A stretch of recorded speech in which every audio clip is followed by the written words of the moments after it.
کہہ دیجیے سبحان اللہ سبحان اللہ سب سے پسندیدہ یہ دوا چاہیے یہ شفا چاہیے یہ دوا چاہیے یہ شفا چاہیے آپ راضی رہیں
کیوں نہیں پکڑے بابا سے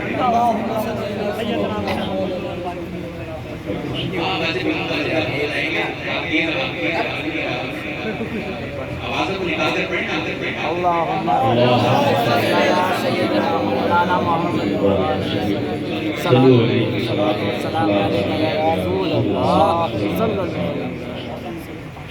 جشن آمد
کرنے لگا سبحان اللہ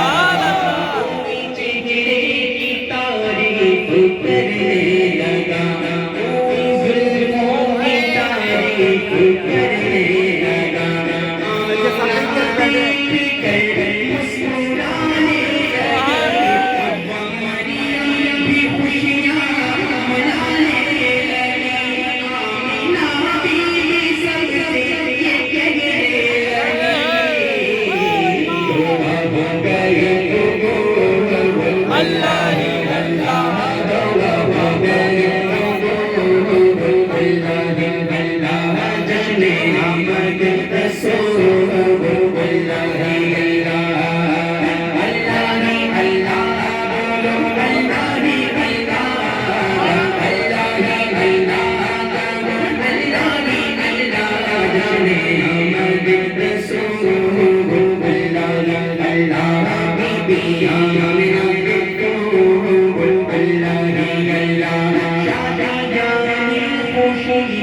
بچائے گئے سنائے گئے جانے خوشی کے بچائے گئے سنائے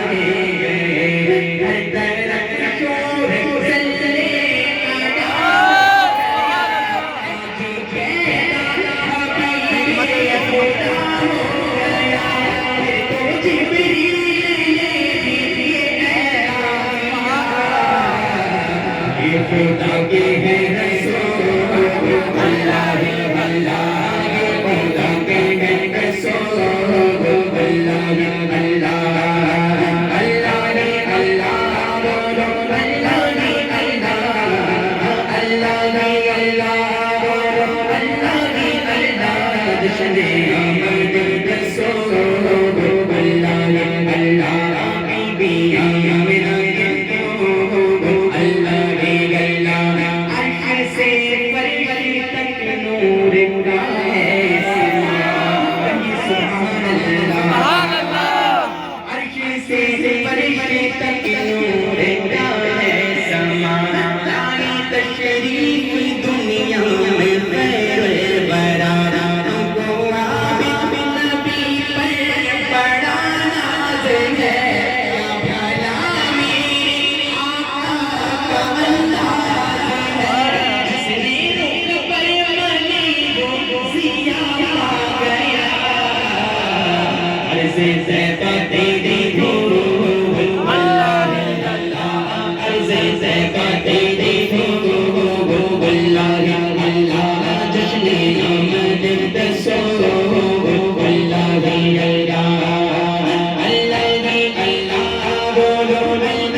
حضرت آرام فرمائش ہے پیش کر دو دفعہ پڑے بابا اللهم صل على سيدنا محمد وعلى آله وصحبه صلوا عليه صلاة وسلام عليك يا رسول الله صلى الله عليه وسلم السلام يا حسين السلام يا حسين السلام يا حسين السلام يا حسين میرے حسین تجھے سلام میرے حسین تجھے سلام میرے حسین تجھے سلام میرے حسین تجھے سلام جس نے شہادت کا جام کر لیا جس نے شہادت کا جام حسین ابن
جواب دے یا حسین یا حسین یا حسین یا حسین یا حسین نعرہ تکبیر نعرہ رسالت السلام یا حسین السلام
یا حسین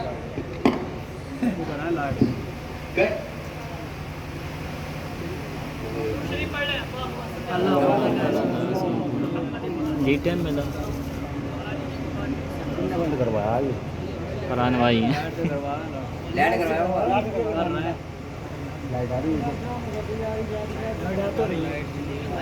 بہت لو ہے وولٹیج نہیں آ رہا ہے 100 آ رہی ہے آگے زیادہ آ رہے ہیں السلام یا حسین السلام یا حسین میرے حسین تجھے سلام میرے حسین تجھے سلام وہ ابھی اپنے حجت تمام کر چکا وہ ابھی اپنی حجت تمام لے کے اللہ اور اپنے نانا کا نام کر چکا وہ ابھی اپنی حجت تمام لے کے اللہ اور اپنے نانا کا نام صوفیوں کو سنائے خدا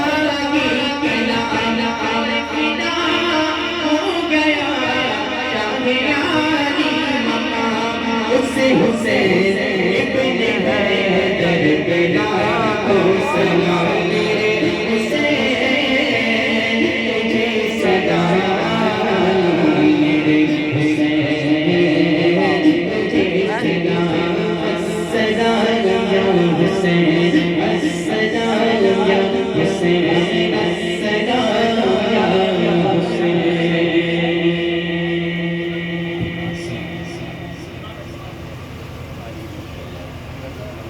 مصطفیٰ کا غلام زندہ ہے سنیوں کا امام زندہ ہے آج بھی دیکھ لو زمانے میں اعلیٰ حضرت کا نام زندہ ہے سبحان اللہ آج بھی دیکھ لو زمانے میں اعلیٰ حضرت کا نام زندہ ہے سید صاحب اللہ نے بڑی دلی کر رہا تھا کہ حضرت پڑھتے رہے پوری بات سنتے رہے، وقت کی اجازت نہیں ہے، آپ اپنی بات کی نگاہوں سے دیکھ کر رہے ہیں کیونکہ ہندوستان کی بہت خوبصورت ذات، کیونکہ ہندوستان کی وہ انمول شخصیت، خطیب اعظم ہندوستان، ماہر علم و فن، اولاد غوث اعظم سرکار حضور سجد محب الرحمن صاحب بلا رام پوری مکمل شان خطابت کے ساتھ کرسی خطابت پہ چل رہے ہیں۔ آپ حضرت کے چہرے کی زیارت کرتے رہیں، بس تھوڑا ماحول بنائیں، محبت سے بولیں یا رسول اللہ، اور زندہ دلی کے ساتھ بولیں سبحان اللہ۔ بس تمام افراد کی دعائیں شامل سفر ہو جائے۔ ایک شعر پڑھتا ہوں، شاعر نے کہا کہ بڑی ہوئی تھی جو ندی کو کھٹ رہی تھی یہاں، مفتی صاحب ادھر بس آپ کی دعائیں۔ ایک شعر پڑھتا ہوں کہ بڑی ہوئی تھی جو ندی کو کھٹ رہی تھی یہاں، بڑے سکون سے اپنی بھی کٹ رہی تھی یہاں، امیر شہر سے کہہ دو کہ جھولیاں بھر لیں، علی کے لال کی خیرات بڑھ رہی ہے۔ امیر شہر سے کہہ دو کہ جھولیاں بھر لیں، علی کے لال کی خیرات بڑھ رہی ہے یہاں۔ شاعر نے کہا تھا کہ بس ایک علی کو جو چھوڑا تو یہ ہوا نقصان، گلی گلی میں ہزاروں سے بھیک مانگتے ہیں، اسی کو ملتا ہے اللہ کے خزانے سے جو سجدہ کے دلاروں سے بھیک مانگتے ہیں، اسی کو ملتا ہے اللہ کے خزانے سے جو سجدہ کے دلاروں سے بھیک مانگتے ہیں۔ سید صاحب اللہ کے چہرے کی زیارت کریں، ایک شعر سنیں۔ شاعر نے کہا کہ وہ پوچھتا ہے کہ چہرہ حضور کا کیا ہے، جسے پتہ نہیں تفسیر والضحیٰ کیا ہے، حلال خون ہے جس میں وہی تو سمجھے گا کہ جشن محفل میلاد مصطفیٰ، حلال خون ہے جس میں وہی تو سمجھے گا کہ جشن محفل میلاد مصطفیٰ کیا ہے۔ حضرت کے چہرے کی زیارت کریں اور شعر سنیں۔ اٹھا وہ پوچھتا ہے کہ چہرہ حضور کا کیا ہے، جسے پتہ نہیں تفسیر والضحیٰ کیا ہے، حلال خون ہے جس میں وہی تو سمجھے گا کہ جشن محفل میلاد مصطفیٰ کیا ہے، جس میں وہی تو سمجھے گا کہ جشن محفل میلاد مصطفیٰ کیا ہے۔ اور اٹھا کے ڈولی کو کاندھے پہ اعلیٰ حضرت نے، اٹھا کے ڈولی کو کاندھے پہ اعلیٰ حضرت نے بتا دیا ہے کہ سجد کا مرتبہ کیا ہے۔ کاندھے پہ اعلیٰ حضرت نے بتا دیا ہے کہ سجد کا مرتبہ کیا ہے۔ اٹھا کے ڈولی کو کاندھے پہ اعلیٰ حضرت نے بتا دیا ہے کہ سجد کا مرتبہ کیا ہے۔ اجازت ہے ہاتھوں کو اٹھائیں، محبت سے بولے یا علی یا علی یا علی یا علی۔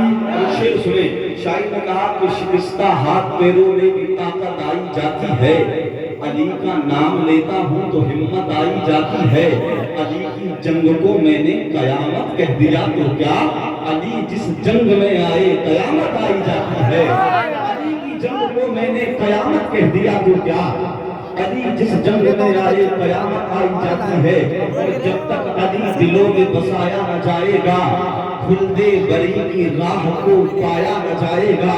ہاتھوں کو اٹھائیں، محبت سے بولے یا علی یا علی یا علی۔ سنیں، کہا کہ جب تک علی دلوں میں بسایا نہ جائے گا، خلدِ بری کی راہ کو پایا نہ جائے گا، نیزے پہ چڑھ کے کہنے لگا مرتضیٰ کا لال، یہ سر علی کا سر ہے جھکایا نہ جائے گا، نیزے پہ چڑھ کے کہنے لگا مرتضیٰ کا لال، یہ سر علی کا سر ہے جھکایا نہ جائے گا۔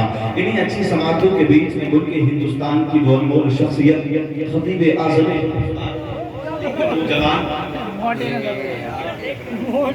حضرت علامہ مفتی قاسم اظہری صاحب قبلہ آپ کی سماعتوں کے حوالے بس ہاتھوں کو اٹھا لیں، جتنی محبت حضرت سے کرتے ہیں اتنے ہی بلند ہاتھوں کو اٹھائیں، نعرے کا جواب دیں، نعرہ تکبیر۔ سچ بتاؤ کتنی محبت سے ہاتھوں کو اٹھائیں، نعرہ تکبیر، نعرہ رسالت، علماء اہل سنت، سرکار کی آمد، سرکار کی آمد مفتی قاسم اظہری شاہی قبلہ نعرہ تکبیر نعرہ رسالت ذات کا ویلکم سواگت ان اسلوب کے ساتھ کہ جو مدینے کی بات کرتے ہیں وہ قرینے کی بات کرتے ہیں شہر طیبہ میں موت بھی اچھی آپ جینے کی بات کرتے ہیں. السلام علیکم ورحمۃ اللہ وبرکاتہ. الحمد للہ والصلاة والسلام علی نبیہ وعلی آلہ وصحبہ ووارث حالہ واولیاء امتہ وعلماء ملتہ اجمعین وبعد فاعوذ باللہ من الشیطان الرجیم بسم اللہ الرحمن الرحیم. لقد من الله على المؤمنين إذ بعث فيهم رسولا وقال النبي صلى الله عليه وسلم خلقت من خير الخلق. صدق الله وصدق رسول الله صلى الله عليه وسلم. درود شریف پڑھیں. اللهم صل على سيدنا مولانا محمد وعلى الكرام منبع العلم والحلم والكمال وبارك وسلم. صلاة وسلام عليك يا رسول الله صلى الله عليه وسلم. 11:17 میری گھڑی کے مطابق ہو چکے ہیں. میں تقریر کے لیے حاضر نہیں ہوا ہوں. آپ مجھے سنتے رہتے ہیں ہفتہ وار دروس میں, جمعہ میں, چھوٹی چھوٹی ہفتے کی محفلیں ہوتی ہیں اس میں. آج موقع ہے ہندوستان کی عظیم شخصیت اولاد علی جس کی رگوں میں نبی پاک صلی اللہ علیہ وسلم کا خون ہے, آج اس عظیم عالم کی تقریر کو ہمیں اپنے کانوں سے بہت غور سے سننا ہے. میں اس مبارک محفل میں اپنا حصہ لینے کے لیے صرف 5 منٹ 2-3 باتیں آپ کو بتانا جا رہا ہوں. تقریر نہیں ہوگی, بس گفتگو ہوگی. چونکہ انتظامیہ میں سے میں ہوں اس لیے مجھے تقریر نہیں کرنی ہے.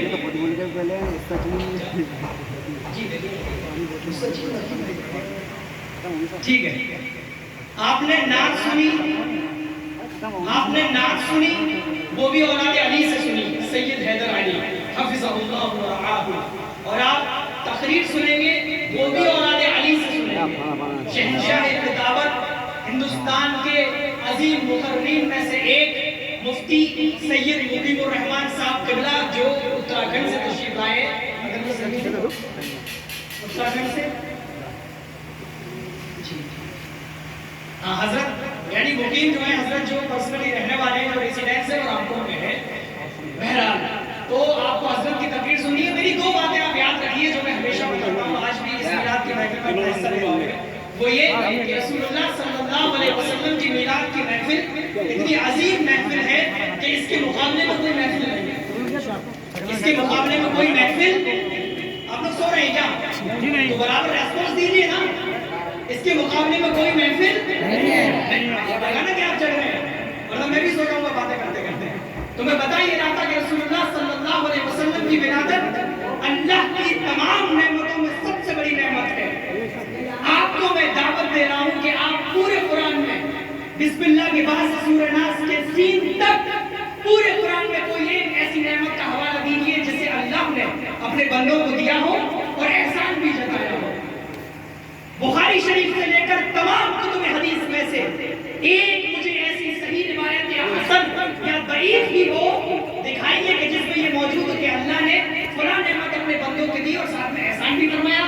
کوئی نعمت آپ کو ایسی نہیں ملے گی. لیکن جب محمد رسول اللہ صلی اللہ علیہ وسلم کی پیدائش کی بات ہوئی تو اللہ نے قرآن میں فرمایا لقد من اللہ علی المؤمنین اذ بعث فیہم رسولا. اللہ نے مسلمانوں کے درمیان رسول کو بھیج کر مسلمانوں پہ احسان کیا. یہ اتنی عظیم نعمت ہے جو خدا کا عظیم احسان ہے. دنیا کی ساری خوشیاں جہاں دم توڑتی ہیں وہاں رسول اللہ کی پیدائش کی خوشی شروع ہوتی ہے. ساری خوشیاں ہمیں نبی کے وسیلے سے ملی, والدین ملے نبی کے وسیلے سے ملے, ہمیں اولادیں ملی نبی کے وسیلے سے ملی. اس لیے رسول اللہ صلی اللہ علیہ وسلم کی ولادت کا جشن منانے کے لیے سب سے بڑی دلیل کیا ہے؟ سب سے بڑی دلیل ہے عقل. کیا ہے؟ بولیے. ہر صاحب عقل جانتا ہے کہ گھر پر پیدا ہونے والی اولاد کی خوشی فطرتی طور پہ ہوتی ہے.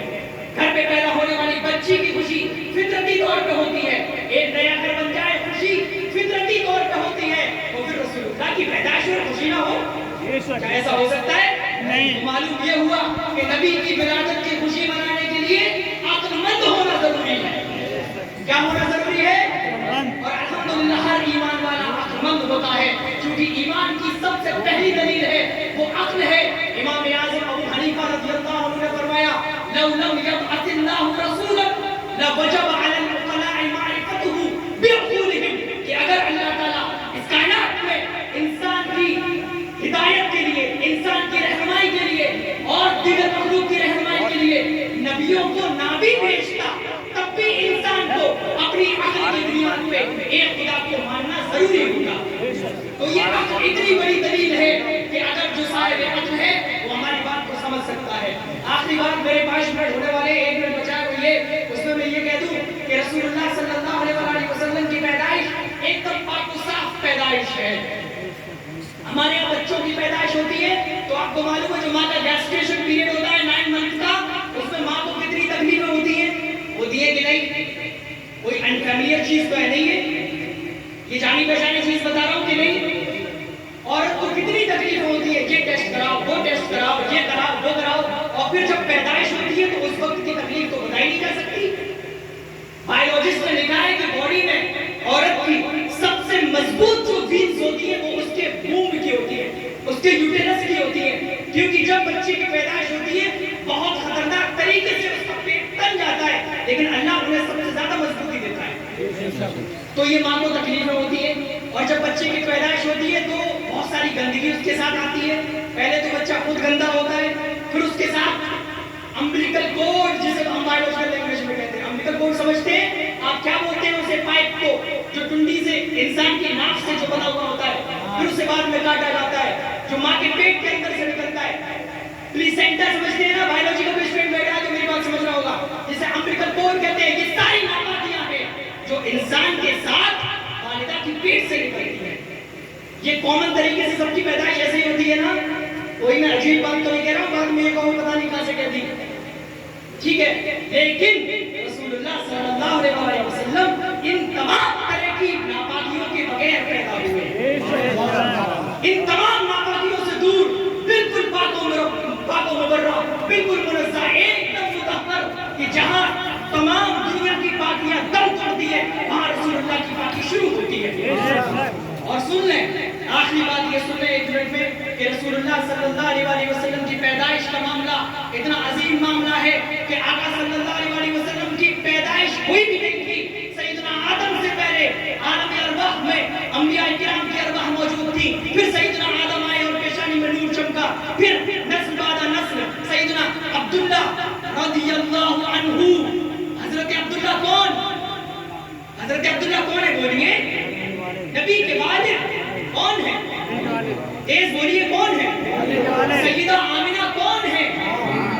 نبی کی حضرت. ایمان والدین بے نقطہ دے رہا ہے، یہاں بڑی گندگی پھیلا رہے ہیں. رسول اللہ صلی اللہ علیہ وسلم کے والدین ایمان والے تھے یا کفر پہ تھے؟ بولیے، تیز بولیے، تاکہ یہ عقیدہ پوری دنیا میں پہنچے یہاں سے اٹھ کے. رسول اللہ کے والدین کون تھے؟ اگر رسول اللہ کے والدین ایمان والے نہیں تو پھر ایمان والا کون ہو سکتا ہے؟ جس ماں کے پیٹ سے پوری دنیا کا سردار پیدا ہوا وہ ماں مشرکہ یا کافرہ نہیں ہو سکتی. وہ والد سیدنا عبداللہ کافر یا مشرک نہیں ہو سکتے. حضرت عبداللہ سے لے کر سیدنا آدم تک رسول اللہ صلی اللہ علیہ وسلم کے تمام اجداد توحید پر تھے. کس پر تھے؟ کیونکہ نبی کا نور کسی ناپاک انسان کے اندر نہیں جا سکتا. نبی کا نور کسی ناپاک انسان کے اندر نہیں جا سکتا. تو پیارے دوستو، اتنی سی بات بتانی تھی. آخر میں یہ بات کہہ دوں کہ رسول اللہ صلی اللہ علیہ وسلم جب اس دنیا میں پیدا ہوئے تو تمام طرح کی اندھیریاں چھٹ گئی اور پوری دنیا میں نور ہی نور آ گیا. اب میرے بعد یہ تو تمہیدی چیزیں تھی، تھوڑا سا سما باندھنا تھا تاکہ آپ سمجھ جائیں کہ نبی کی میلاد میں عقل کے علاوہ کسی دوسری دلیل کی ضرورت نہیں ہے. اگرچہ ہمارے پاس دوسری دلیلیں بھی ہیں، وہ یہ نہ سمجھ لیں کہ اللہ کی ان کے پاس دلیل نہیں تھی تو چلا کے چلے گئے. اگر میں شروع ہو جاؤں نا، لیکن ہوں گا نہیں، میں بعد میں شروع ہوں گا نا، اس کے بعد میرا پروگرام ہوگا، ٹھیک ہے. تو رسول اللہ صلی اللہ علیہ وسلم کی میلاد کی محفل گھر گھر منائیے. یہ بات یاد رکھیے کہ کوئی بھی کام میلاد کے نام پر، جلوس کے نام پر ایسا نہ ہو جو شریعت کے خلاف ہو. جو شریعت کے ایسا نہ ہو کہ جلوس میں ساؤنڈ ہے اور آپ ناچ رہے ہیں. ایسا نہ ہو کہ جلوس میں آپ چل رہے ہیں لیکن خلق خدا جو روڈ سے گزر رہی ہے اسے آپ تکلیف دے رہے ہیں. ایسا نہ ہو کہ نبی کے میلاد کے نام پہ آپ تبرک بانٹ رہے ہیں، پھینک رہے ہیں اور وہ زمین پہ بے حرمتی ہو رہی ہے، بے ادبی ہو رہی ہے، کوئی بھی کام جو شریعت مطہرہ کے خلاف ہے